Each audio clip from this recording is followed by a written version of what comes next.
Robert Pidgeon.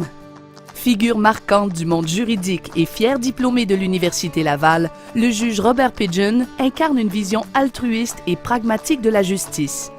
Après avoir été maire de la ville de Gaspé pendant 11 ans, il devient juge à la Cour supérieure, puis à la Cour d'appel, et il accède enfin au poste de juge en chef associé de la Cour supérieure du Québec en 2001. À ce titre, il instaure des procédures inédites visant à réduire les coûts du système de justice et à changer les mentalités de ce milieu conservateur. Il conserve un lien fidèle à son alma mater en s'y impliquant comme conférencier, en encourageant les stages d'étudiants à la Cour supérieure et en entendant des causes sur le campus. Tout son parcours est ainsi marqué par son influence positive ainsi que par sa volonté de favoriser l'accès à la justice. Et là, j'ai appliqué pour faire mes études universitaires en droit. J'ai appliqué à l'Université d'Ottawa, l'Université de Montréal puis l'Université Laval.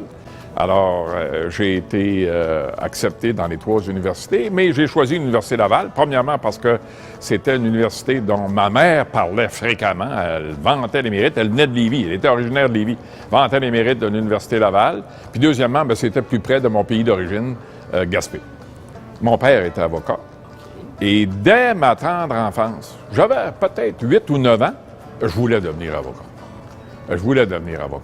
Et j'ai toujours voulu ça. Pour moi, là, je voulais devenir avocat, puis pratiquer le droit, puis aider les gens qui avaient de la difficulté face au système d'administration. En tout cas, sauver la veuve et l'orphelin, protéger la veuve et l'orphelin, c'était mon objectif. Et lorsque je suis arrivé à l'Université Laval, mon premier sentiment, c'est de me trouver chanceux d'être capable de réaliser mon rêve, devenir avocat. Et on avait d'excellents professeurs à la faculté et j'ai apprécié chaque moment de tout mon séjour à la faculté de droit de l'université. J'ai adoré ça. Dans le fond, il y a le René Lotat, qui était professeur dans le temps de droit criminel, qui est devenu juge par la suite. Lui a eu une influence sur moi.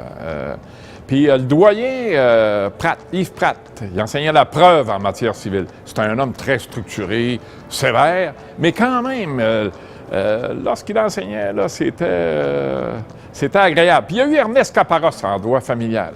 Ouais, c'était un ancien professeur de la faculté de droit de l'Université Laval. Lui, il était très patient, toujours disponible pour t'aider, pour participer à la réalisation de certains travaux.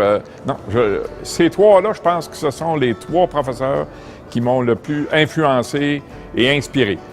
Écoutez, recevoir un honneur tel que celui-là, là, d'être qualifié parmi les remarquables, ça me touche profondément. Parce que j'aurais jamais pensé ça dans mon jeune âge et même par la suite. Arriver à recevoir un prix tel que celui-là un jour.